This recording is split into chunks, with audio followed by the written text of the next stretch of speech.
Hi hello ಎಲ್ಲರಿಗೂ ನಮಸ್ಕಾರ ರೀ. ನಾನು ನಿಮ್ಮ ಪ್ರೀತಿಯ ಮಂಜುಳಾ. ಎಲ್ಲರೂ ಚೆನ್ನಾಗಿದ್ದೀರ ಅಂತ ಭಾವಿಸ್ತೇನೆ ರೀ. ನಾನು ಕೂಡ ತುಂಬ ಚೆನ್ನಾಗಿದ್ದೀನಿ ನೋಡ್ರಿ. ಇವತ್ತು ನೋಡಿ ಒಂದು ಚಿತ್ರಾನ್ನ ರೆಸಿಪಿಯನ್ನು ನಾನು ನಿಮ್ಮ ಜೊತೆಗೆ ಶೇರ್ ಮಾಡ್ಕೊಳ್ತೇನೆ ಫ್ರೆಂಡ್ಸ. ಬನ್ನಿ ಹಂಗಾರ ನೋಡ್ಕೊಂಬರೋಣ. ಒಂದು ಸಿಂಪಲ್ ಆದಂಥ ಚಿತ್ರಾನ್ನವನ್ನು ಯಾವ ರೀತಿ ಮಾಡೋದು ಅಂತ ಹೇಳಿ ತೋರಿಸ್ಕೊಡ್ತೀನಿ. ಹಾಗೇನೆ ವಿಡಿಯೋನ ಸ್ಕಿಪ್ ಮಾಡದೆ ಕೊನೆವರೆಗೂ ನೋಡ್ರಿ ಅಂತ ಹೇಳಿ ತಮ್ಮಲ್ಲಿ ಕೇಳ್ಕೊಳ್ತೀನಿ ರೀ. ನಾನಿಲ್ಲಿ ಒಂದು ಚಿಕ್ಕದಾದ ಟೊಮೆಟೊ ಹಣ್ಣು, ಒಂದು ಈರುಳ್ಳಿ, ಹಸಿಮೆಣಸಿನ್ಕಾಯಿ ಹೆಚ್ಚಿಟ್ಕೊಂಡೇನಿ ರೀ. ಸ್ವಲ್ಪ ಕರಿಬೇವು, ಜೀರಿಗೆ, ಸಾಸಿವೆ, ಉದ್ದಿನಬೇಳೆ ತೊಗೊಂಡೇನಿ. ಆನಂತರ ನೋಡ್ರಿ, ಒಲೆ ಮೇಲೆ ಒಂದು ಪಾತ್ರೆಗೆ ಎಣ್ಣೆ ಕಾಯ್ಲಿಕ್ಕೆ ಇಡ್ರಿ. ಎಣ್ಣೆ ಕಾದ ನಂತರ ಅದಕ್ಕೆ ಸಾಸಿವೆ ಜೀರಿಗೆನ ಹಾಕ್ಕೊಳ್ರಿ. ಸಾಸಿವೆ ಜೀರಿಗೆ ಚಟಪಟ ಚಟಪಟ ಅಂತ ಸಿಡಿಬೇಕ್ರಿ. ಚಟಪಟ ಚಟಪಟ ಅಂತ ಸಿಡಿದಾದ ನಂತರ ಇದಕ್ಕೇನು ಹಾಕೋಬೇಕಂದ್ರಿ, ಉದ್ದಿನಬೇಳೆ ಅಂತ ತೋರಿಸಿದ್ನಲ್ರಿ, ಆ ಉದ್ದಿನಬೇಳೆನ ಹಾಕೋಬೇಕ್ರಿ. ನಾವು ಮೊದಲ ಎಣ್ಣೆ ಒಳಗೆ ಹಾಕೋಬೇಕ್ರಿ.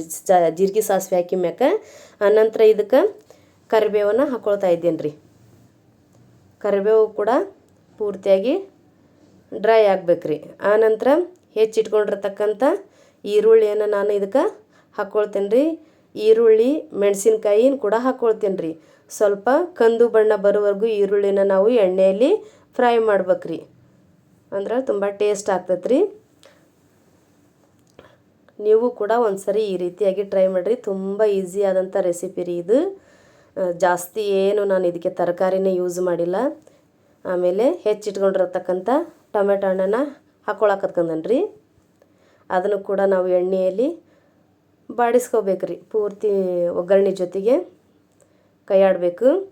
ಆನಂತರ ಇದಕ್ಕೆ ನಾವು ರುಚಿಗೆ ತಕ್ಕಷ್ಟು ಉಪ್ಪನ್ನು ಹಾಕ್ಕೋಬೇಕ್ರಿ. ನೋಡಿರಿ, ನಾನೀಗ ಉಪ್ಪನ್ನು ಹಾಕ್ಕೊಳ್ತಾ ಇದ್ದೀನಿ. ಆನಂತರ ಇದಕ್ಕೆ ಉಪ್ಪು ಹಾಕ್ಕೊಂಡ ನಂತರ ಸ್ವಲ್ಪ ಕೈಯಾಡ್ರಿ. ಯಾಕಂದ್ರೆ ಈರುಳ್ಳಿಗೆ, ಮೆಣಸಿನ್ಕಾಯಿಗೆ, ಟೊಮೆಟೊ ಹಣ್ಣಿಗೆ ಉಪ್ಪು ಸವನಾಗ ರುಚಿ ಕೊಡ್ತೈತಿ. ಸ್ವಲ್ಪ ಲೋ ಫ್ಲೇಮ್ ಇಟ್ಕೊರಿ, ಯಾಕಂದ್ರೆ ಹೊತ್ತು ಬಿಡ್ತೈತಿ ಒಗ್ಗರಣೆ. ಆನಂತರ ಇದಕ್ಕೆ ಸ್ವಲ್ಪ ಮಸಾಲೆನ ಹಾಕ್ಕೊರಿ. ಧನಿಯಾ ಪುಡಿ ನಾನು ಮನೆಯಲ್ಲೇ ಮಾಡಿಟ್ಕೊಂಡಿದ್ರಿ. ಧನಿಯಾ, ಏಲಕ್ಕಿ, ಲವಂಗ, ಚಕ್ಕೆ ಹಾಕಿಬಿಟ್ಟು ಅದೇ ಒಂದು ಮಸಾಲೆನ ಹಾಕ್ಕೊಳ್ತಾ ಇದ್ದೀನಿ. ಆನಂತರ ಇದಕ್ಕೆ ಅರಿಶಿನವನ್ನು ಹಾಕ್ಕೊಳ್ತೀನಿ ರೀ. ಅರಿಶಿನ ಅಂಕರು ಎಲ್ಲ ಅಡುಗೆಗೆ ಹಾಕೋದ್ರಿಂದ ತುಂಬ ಒಳ್ಳೇದ್ರಿ. ಆರೋಗ್ಯಕ್ಕೂ ಕೂಡ ತುಂಬ ಒಳ್ಳೇದ್ರಿ. ಇವಾಗ ಇದನ್ನು ಪೂರ್ತಿ ಕೈಯಾಡ್ಬೇಕು ರೀ. ಕೈಯಾಡಿದ ನಂತರ ನಾನು ಒಂದು ಅರ್ಧ kg ಆಗುವಷ್ಟು ಅನ್ನವನ್ನು ಮಾಡ್ತಾ ಇದ್ದೇನೆ ರೀ. ಅದಕ್ಕೆ ಒಂದು ಚೆಂಬು ಆಗುವಷ್ಟು ನಾನು ಇಲ್ಲಿ ನೀರನ್ನು ಹಾಕ್ಕೊಳ್ತೀನಿ ರೀ. ಇದಕ್ಕೆ ನೋಡಿರಿ, ಒಂದು ಚರಿಗೆ ಆಗೋಷ್ಟು ನೀರನ್ನು ಹಾಕ್ಕೊಳ್ತೀನಿ. ಒಂದು ಅರ್ಧ kg ಅಕ್ಕಿ ಆಗೋಷ್ಟು ತೊಗೊಂಡೇನಿ ರೀ ನಾನು.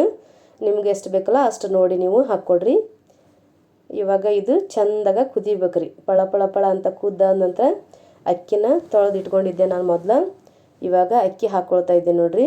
ನೀವು ಯಾವ ಅಕ್ಕಿನಾದರೂ ತೊಗೋಬೋದು ರೀ. ಸೋನಾ ಮಸೂರಿನಾದರೂ ತೊಗೋಬೋದು, ರೇಷನ್ ಅಕ್ಕಿನೂ ಕೂಡ ತೊಗೋಬೋದು. ತುಂಬ ರುಚಿ ಆಗ್ತೈತಿ.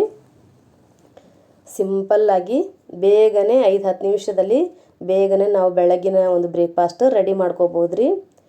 ಮಕ್ಕಳು ಕೂಡ ತುಂಬ ಇಷ್ಟಪಟ್ಟು ತಿಂತಾರೆ. ಆಮೇಲೆ ಅಕ್ಕಿ ಹಾಕಿದ ನಂತರ ನಾವು ಚೆಂದಾಗ ಕೈಯಾಡ್ಬೇಕ್ರಿ. ಚೆಂದಾಗ ಕೈಯಾಡ್ಬಿಟ್ಟು ಕುದಿಯೋಕೆ ಕೈ ಬಿಡ್ರಿ. ನಾನು ಯಾವುದೇ ರೀತಿಯ ಕುಕ್ಕರನ್ನು ಬಳಸಿಲ್ಲ ರೀ. ಒಂದು ಪಾತ್ರೆನ ಇಟ್ಕೊಂಡು ಮಾಡಾಕತ್ತಿದ್ದೀನಿ. ಇವಾಗ ಒಂದು 5 ನಿಮಿಷ ಮುಚ್ಚಿಬಿಡ್ರಿ. ಅಂದ್ರೆ ಚೆಂದಾಗ ಕುದಿತೈತಿ. ನೋಡಿರಿ, ಕುದಿಯಾಕತ್ತೈತಲ್ಲ, 1-2 ಸತ ನಾವು ಸ್ಪೂನ್ ತಗೊಂಡು ಕೈಯಾಡ್ಬೇಕ್ರಿ. ಈ ರೀತಿಯಾಗಿ ಜಲ್ದಿನ ಆಕತಿ. ಈ ಕುಕ್ಕರ್ ಹಾಕಿದ್ರೆ ಸ್ವಲ್ಪ ಕೆಳಗೆ ಬೆಳ್ಳಗೆ ಮತ್ತು ಮೇಲೆ ಅರಶಿನ ಹಿಂಗೆ ಹತ್ತಿ ಬಿಡ್ತೈತೆ ರೀ. ಹಾಗಾಗಿ ನಾನು ಒಂದು ಪಾತ್ರೆ ಇಟ್ಕೊಂಡು ಮಾಡಾಕತ್ಕೊಂಡೇನೆ ರೀ. ನೋಡಿರಿ, ಇವಾಗ ರೆಡಿ ಆಯಿತು. ಇನ್ನೊಂದು ಸ್ವಲ್ಪ ನೀರು ಐತಿ, ನಾನು ಲೋ ಫ್ಲೇಮ್ ಇಟ್ಟೇನಿ. ಇದಿಷ್ಟು ನೀರು ಹೋಗಿಬಿಟ್ರೆ ಚಿತ್ರಾನ್ನ ರೆಡಿ ಆಯ್ತು ನೋಡಿರಿ. ನೋಡಿರಿ ಎಷ್ಟು ಮಸ್ತ್ ಆಗೈತಿ. ಬಿಸಿ ಬಿಸಿದ ತಿಂದ್ಬಿಟ್ಟೆ ಅಂದ್ರೆ ಭಾಳ ಟೇಸ್ಟ್ ಆಗ್ತೈತೆ ರೀ ಇದು. ಇದ್ರ ಜೊತೆಗೆ ಶೇಂಗಾ ಚಟ್ನಿ ಅಥವಾ ನಾವು ಇದು ಉಪ್ಪಿನಕಾಯಿ ಇರ್ತೈತಲ್ರಿ, ಮನೆ ಹಾಕಿದ್ದು ಉಪ್ಪಿನಕಾಯಿ ಇಟ್ಕೋಬೋದು. ಆಮೇಲೆ ಕೊಬ್ಬರಿ ಚಟ್ನಿನೂ ಮಾಡ್ಕೋಬೋದು ರೀ. ನೋಡಿದ್ರಲ್ಲ ಫ್ರೆಂಡ್ಸ್ ಯಾವ ರೀತಿ ಮಾಡೋದು ಅಂಥೇಳಿ. ಇಷ್ಟವಾದ್ರೆ ಕಮೆಂಟ್ ಮಾಡಿರಿ, ಲೈಕ್ ಮಾಡಿರಿ, ಶೇರ್ ಮಾಡಿರಿ. ಧನ್ಯವಾದಗಳು.